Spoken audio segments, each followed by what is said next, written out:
ADHD, Attention Deficit Hyperactivity Disorder, seems to be in the headlines a lot recently. Ministers have asked an independent panel of experts to look at why there's been such an explosion in referrals recently for ADHD and other linked conditions such as autism, and what that might mean for services which are already struggling to cope. So, is ADHD becoming more common? Why are more adults being diagnosed? What's the difference between ADHD and autism? And what happens if you think you might have it? Searches for information about ADHD have risen steadily over the past 5 years, with interest in 2026 around 10% higher than last year. So let's take a look at the biggest questions people are searching for online. So ADHD is a condition where the brain works differently to most people. It can affect children, young people and adults, and it will often mean people have trouble with things like concentrating and sitting still. The symptoms usually start before the age of 12, but it's tricky because some of them are similar to just being a child or a young person, but it can have a real impact on school, work, and social life. So classically, the symptoms involve problems with paying attention to things, inattention, having high energy levels, hyperactivity, and being less able to control your impulses, impulsiveness. So a child might be easily distracted or find it hard to follow instructions or listen to what someone is saying, or they may forget everyday tasks like toothbrushing. High energy levels can look like fidgeting or feeling restless or finding it hard to wait in turn or interrupting conversations. Most children and teenagers with ADHD have symptoms of both the inattentive and hyperactive impulsive type, but some people only show signs of one type. And it's thought that ADHD is recognized less often in girls than boys, maybe because girls with ADHD more commonly have those inattentive symptoms and they can be harder to spot. But adults can have it too, and that can mean you get easily distracted or forgetful, you find it hard to manage your time or finish tasks, or you may often misplace things like your wallet, your mobile, or your keys. Hyperactivity and impulsiveness in an adult can look like being very talkative or interrupting conversations, or making quick decisions without thinking about the consequences. It does feel as if ADHD is everywhere. One reason for that is greater awareness. It's a condition that people are now much more conscious of, particularly in adults, but also in children and young people. So lots of celebrities and sports stars have disclosed their diagnosis and spoken about what it's like to live with ADHD.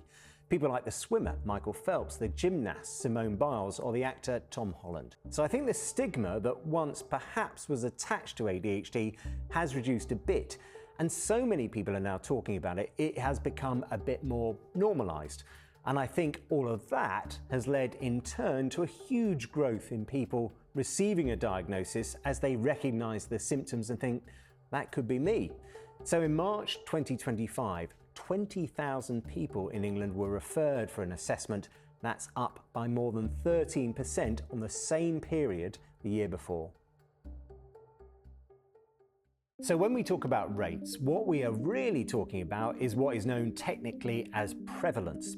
And that's the total proportion or percentage of people in a specific group, so the population of the UK, for example, who have a certain condition at a given time. So the National Institute for Health and Care Excellence estimates the global prevalence of ADHD in children to be around about 5%. In adults in the UK, it's probably between 3 and 4%. Now that drop in adults is because it's possible that as we move into adulthood, symptoms can change or become less intense, or as we grow up, we can learn how to cope with them better. But most experts agree that a huge number of adults in particular are undiagnosed. Maybe only about 1.6% of men and 0.9% of women have had a formal diagnosis. So there's this big gap between the numbers we know are out there and the number of people who've actually been diagnosed. So the rate, the prevalence of ADHD actually looks like it's pretty stable. What's changing is the number of people getting a diagnosis. And a few different things might be going on here. So there's now better recognition of groups who were previously under-recognized, adults, for example, or girls. But also a diagnosis that is closely linked to good support can mean that service sees more demand, it almost generates more demand. and a greater understanding of mental health and neurodevelopment has reduced some of that stigma around the condition. And all of that, I think, encourages people to seek help and sometimes even to self-identify as someone living with ADHD. Those symptoms we talked about earlier, restlessness, problems with paying attention, impulsiveness, they are all big clues. But to get a reliable diagnosis, you need to have a proper expert assessment. For children, that may come via your child's school. The school's Special Educational Needs Coordinator, or SENCO, may play an important role here in providing support in the classroom. But you can also ask your GP directly for an assessment. And that assessment will be done by an ADHD specialist, so maybe a paediatrician or a child and adolescent psychiatrist. Now, they'll talk with you and your child to find out about any symptoms, about family life, your child's development. For example, how old were they when they learned to do things like walking or reading?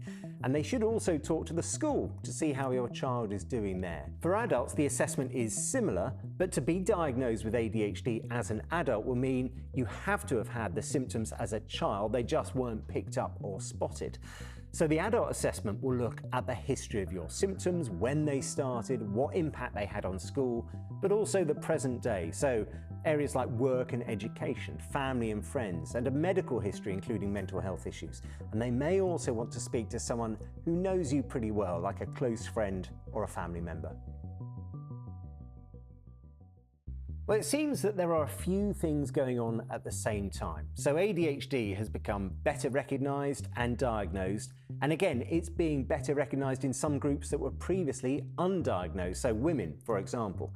And alongside things like a reduced stigma around conditions such as ADHD, there is much more public awareness, and also things like more people talking about it on social media.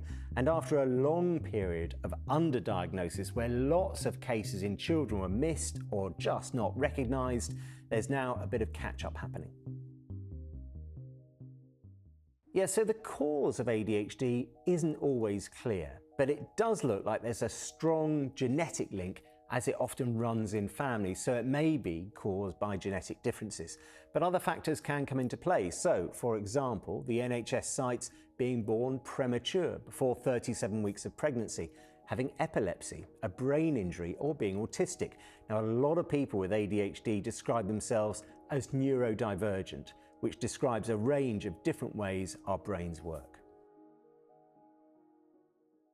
So there's quite a lot of support available if you can access it. The waiting times for an NHS assessment can range from months to years. Some local services are absolutely swamped.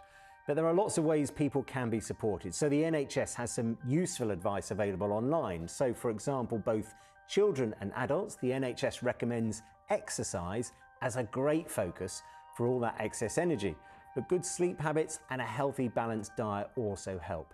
Children at school should get help from the SENCO, and that might mean splitting up tasks like homework or sitting down to eat into 15 to 20-minute slots, writing to-do lists and putting it somewhere easy to see, using things like reward charts to celebrate those wins.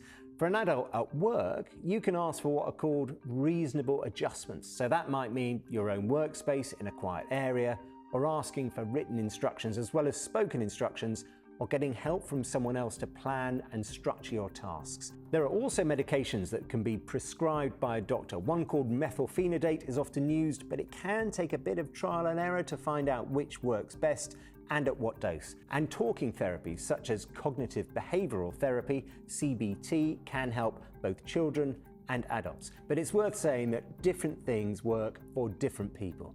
Some suggestions of ways to cope may not be that easy for people to implement. Everyone is different, so you need to find out what works for you. So both ADHD and autism can be described as distinct neurodevelopmental conditions, but they quite often have some significant areas of overlap. And it's not unusual for people to live with both ADHD and autism. So those areas of overlap might include sensory differences, an intense focus on specific interests, problems with sleep, and sometimes managing emotions. So AuDHD is what it's called when you get that overlap between ADHD and autism. Now, the charity Autistica reckons around a fifth of children with ADHD also have autism, and around 28% of children with a diagnosis of autism also have ADHD. But while there are some significant similarities, there are also differences. So someone with ADHD, for example, may really enjoy new experiences and acting on the spur of the moment. Autistic people may enjoy a routine and familiarity. So someone with both conditions may feel a bit of an internal struggle between these different urges. And Autistica says that an AuDHD person may experience a more heightened version of those shared autism and ADHD characteristics. So maybe an intense focus on hobbies and interests or difficulty socializing. So PIP, a personal independence payment, is the working age benefit which helps individuals in England, Wales and Northern Ireland deal with the extra costs of having a physical or mental health condition or disability. Now, it's based on whether or not you meet the criteria for completing certain daily living tasks. In addition, you need to be 16 or over, have a long-term physical or mental health condition or disability, you have difficulty doing those everyday tasks or getting around, and you expect those difficulties to last for at least 12 months from when they started. And plenty of people with ADHD do successfully claim PIP, around 100,000 in April of this year according to recent statistics. Now, just over half of those people were aged 16 to 24. And the number has gone up very steeply in the last couple of years. It was around 70,000 in July 2024, so just 2 years ago.